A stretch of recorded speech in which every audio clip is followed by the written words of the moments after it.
जय हिंद दोस्तों, education hub से मैं यश नरोलिया स्वागत करता हूं आप आज के इस वीडियो लेक्चर में, जिसमें हम बात करेंगे एक इंग्लिश के टॉपिक के बारे में जो बहुत ही ज़्यादा इंपॉर्टेंट होने वाला है आपके लिए। दोस्तों इस वीडियो में अंत तक बने रहें, क्योंकि अगर टॉपिक में अंत तक बने रहेंगे तो अच्छे से समझ में आएगा। और वीडियो अच्छा पसंद आता है आपको तो लाइक ज़रूर करें और चैनल को सब्सक्राइब करें। तो बात करते हैं हम आज टेंस टॉपिक के बारे में। दोस्तों टेंस होता क्या है, सबसे पहले समझना हमारे लिए यह ज़रूरी है।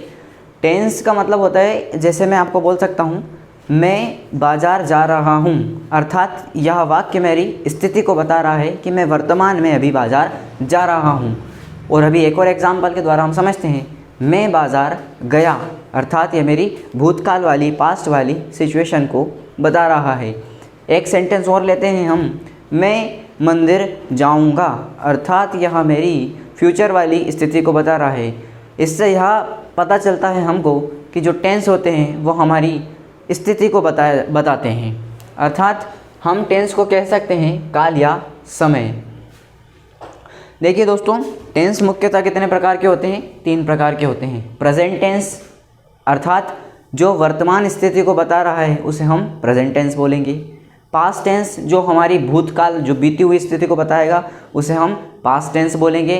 एंड थर्ड टाइप्स होता है हमारा फ्यूचर टेंस, जो हमारी भविष्य की स्थिति को बताएगा उसे हम फ्यूचर टेंस कहेंगे। अब देखते हैं, हमने प्रेजेंट, पास्ट और फ्यूचर तो समझ लिया। इसमें 4 टाइप्स और होते हैं दोस्तों, जिसको हम इस प्रकार से समझेंगे। पहला होता है प्रेजेंट इंडेफिनिट, फिर आएगा हमारा प्रेजेंट कॉन्टिन्यूअस, फिर आएगा हमारा प्रेजेंट परफेक्ट, फिर आएगा हमारा प्रेजेंट परफेक्ट कॉन्टिन्यूअस। अब देखिए, मैं इस वीडियो लेक्चर के माध्यम से आपको अभी इनका ब्रीफली नॉलेज दे रहा हूँ और इंट्रोड्यूस कराने जा रहा हूँ आपको प्रेजेंट इंडेफिनिट टेंस से। प्रेजेंट इंडेफिनिट टेंस क्या होता है, आइए समझते हैं।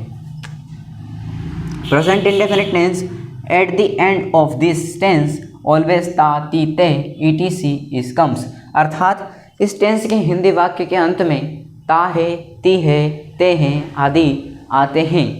यह टेंस की एक स्पेशलिटी होती है मित्रों।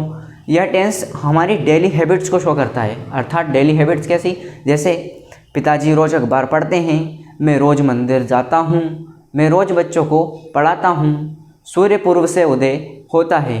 यह सेंटेंस हमारी रोज़ की स्थिति को बता रहा है और अच्छे से समझेंगे हम इसको। अब बात करते हैं हम प्रेजेंट इंडेफिनिट में भी 3 टाइप्स के होते हैं, अफर्मेटिव, नेगेटिव और इंटेरोगेटिव, जिसमें हम अभी बात करने जा रहे हैं अफर्मेटिव। दोस्तों अफर्मेटिव सेंटेंस होता क्या है? अफर्मेटिव का मतलब होता है साधारण। जिस टेंस में आपको नकारात्मकता का बोध ना हो उस टेंस को हम सकारात्मक कहते हैं, अर्थात अफर्मेटिव कहते हैं। जैसे एग्जाम्पल की बात करते हैं हम,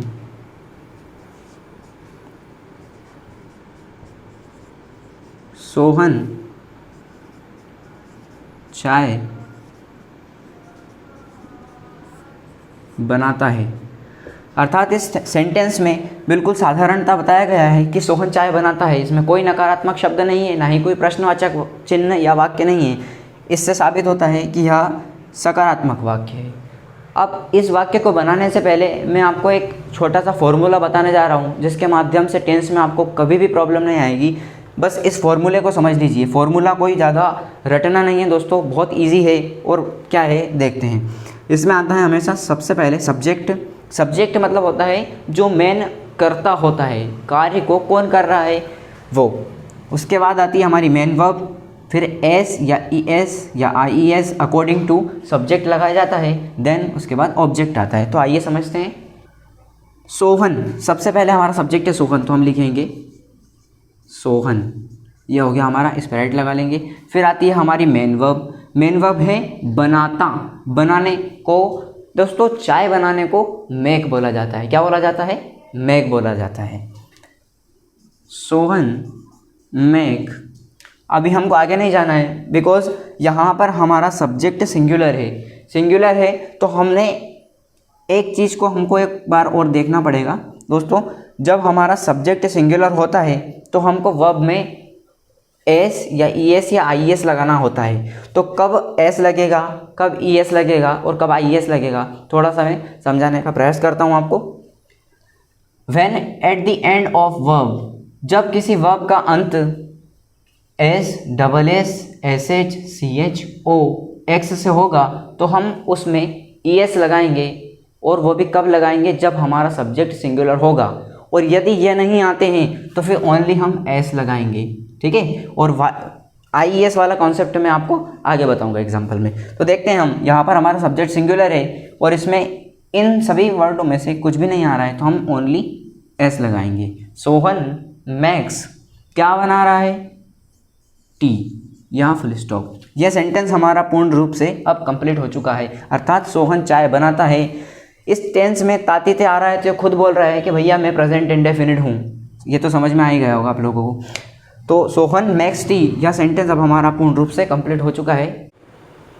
दोस्तों अब बात करेंगे हम नेगेटिव सेंटेंस की। नेगेटिव सेंटेंस कैसा, जिस टेंस में आपको नहीं शब्द नज़र आता है वह नकारात्मक ही होगा। जैसे मैं बाज़ार नहीं जाता हूँ, वह मंदिर नहीं आती है, पिताजी अखबार नहीं पढ़ते हैं, मेरा दोस्त मुझसे बात नहीं करता है। ये सभी सेंटेंस नेगेटिव में आते हैं। तो आइए देखते हैं। इसके लिए हमको इसका फॉर्मूला और देखना पड़ेगा मित्रों। Subject plus do does not plus main verb की फर्स्ट फॉर्म देन ऑब्जेक्ट। अब डू नॉट और डज नॉट कब यूज़ किया जाएगा, तो इधर देखते हैं हम। आई वी यू दे अगर सेंटेंस में आता है तो हमको लगाना है यहाँ पर डू नॉट। और यदि ही शी इट या एनी नेम, कोई भी नेम अगर आता है तो हम लगाएंगे डज नॉट।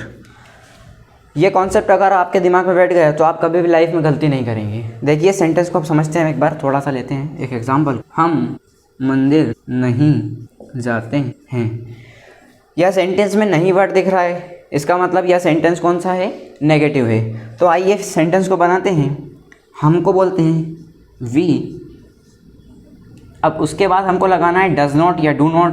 तो हमने देखा कि डू नॉट के वी के साथ क्या लगेगा, हमारा डू नॉट लगेगा। प्लूरल के साथ क्या लगेगा, डू नॉट लगेगा। We do not, then main verb जाते, जाने को बोलते हैं go. We do not go to temple. We do not go to temple, अर्थात यह हमारा सब्जेक्ट हो गया, यह हमारी हेल्पिंग वर्ब हुई, यह मेन वर्ब देन ऑब्जेक्ट। इस फॉर्मूले की हेल्प से हमने सेंटेंस को पूरा कंप्लीट किया है।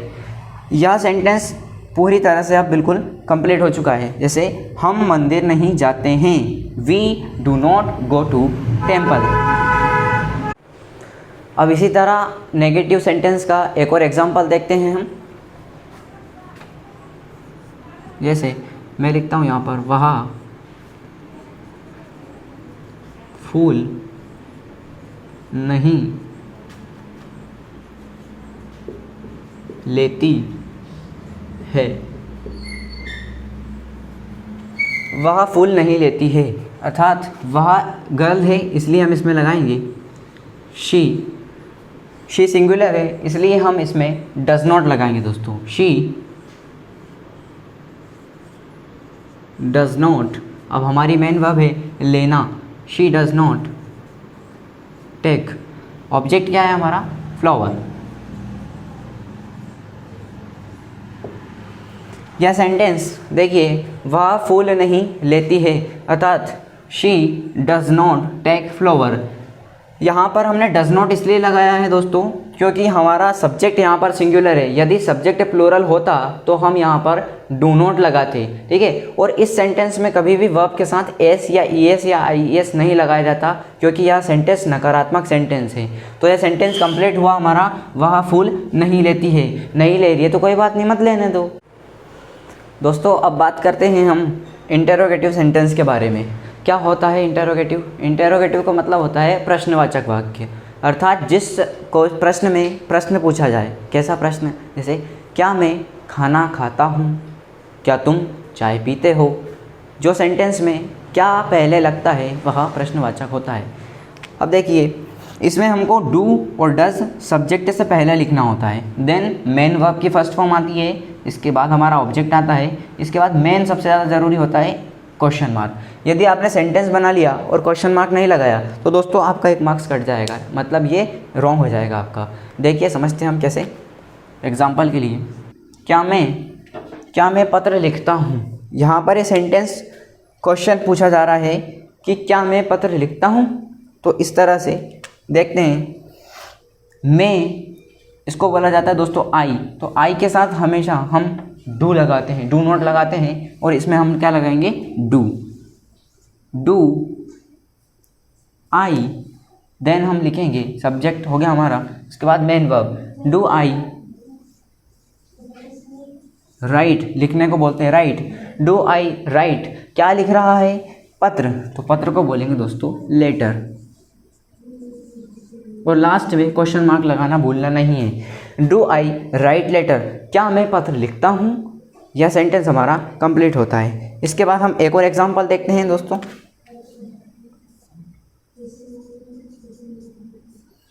क्या राम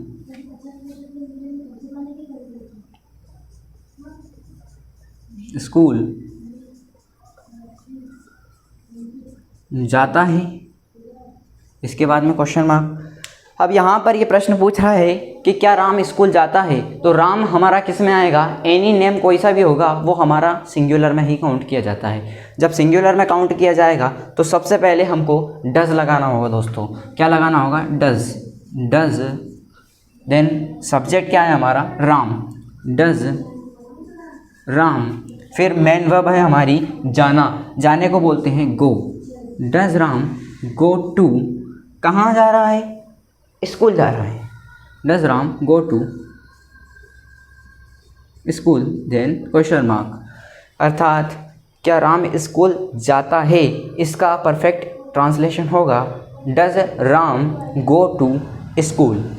तो दोस्तों मैं उम्मीद करता हूं कि आपको ये वीडियो लेक्चर के माध्यम से प्रेजेंट इंडेफिनिट टेंस बहुत अच्छे से क्लियर हो गया होगा।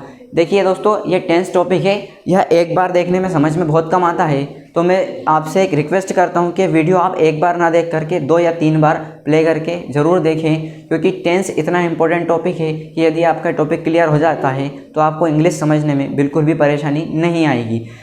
मैं बात करता हूँ अभी आपसे, मैंने आपको बताया था कि वाक्य में क्या लगाते हैं हम, एस या ई एस लगाते हैं, और मैंने अभी ये नहीं बताया है कि आई ई एस कब लगाते हैं। तो देखिए दोस्तों, यदि हमारे पास यहाँ पर मैं लिखता हूँ फ्लाई, अब फ्लाई है और यदि हमारा सब्जेक्ट सिंगुलर होगा, एक वचन होगा, तो हमको ई एस या एस या आई एस लगाना पड़ता है।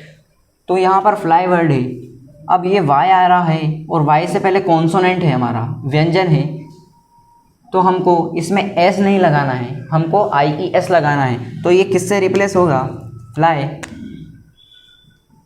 वाई को हटाकर हम इसमें आई ई एस लगाएंगे, फ्लाइज। वहाँ मैं बताना आपको थोड़ा सा भूल गया था, इस कारण से मैं यहाँ पे बता रहा हूँ आपको, आई ई एस यहाँ लगाएंगे, फ्लाइज। जैसे एक एग्जांपल और मैं लिख ही देता हूँ छोटा सा,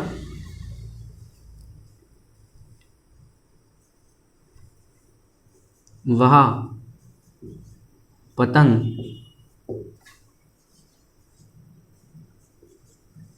उड़ाती है। तो देखते हैं, वह पतंग उड़ाती है, शी। अब हम लिखते हैं यहाँ पर फ्लाई। अब फ्लाई यहाँ पर सब्जेक्ट सिंगुलर है और फ्लाई है, तो हम इसमें एस ना लगाकर आई ई एस लगाएंगे, तो वाई को हटा देंगे, क्योंकि यहाँ पर वाई से पहले हमारे पास कॉन्सोनेंट था। इफ़ यदि यहाँ पर वोवेल होता तो हम फिर एस ही लगाते, शी फ्लाइज काइट। यह सेंटेंस कंप्लीट हो गया। अब मुझे नहीं लगता कि इसमें कुछ प्रॉब्लम आ रही होगी। इस सेंटेंस के माध्यम से आपको आईईएस का भी कॉन्सेप्ट क्लियर हो गया होगा। अब हमने यहाँ पर डिस्कशन किया था प्रेजेंट इंडेफिनिट में अफर्मेटिव, नेगेटिव, इंटरोगेटिव, जो आपको अच्छे से क्लियर हो चुका होगा दोस्तों। अब इस वीडियो लेक्चर के माध्यम से या तो क्लियर हो गया, लेकिन हम दूसरे लेक्चर में बात करेंगे प्रेजेंट कॉन्टिन्यूस के बारे में, देन उसके बाद प्रेजेंट परफेक्ट के बारे में, देन उसके बाद हम प्रेजेंट परफेक्ट कॉन्टिन्यूस के बारे में। लेकिन दोस्तों, इस वीडियो को अगर आपने पसंद किया है तो इसको लाइक करें, शेयर करें और एजुकेशन ऑफ सीसी को अवश्य ही सब्सक्राइब करें।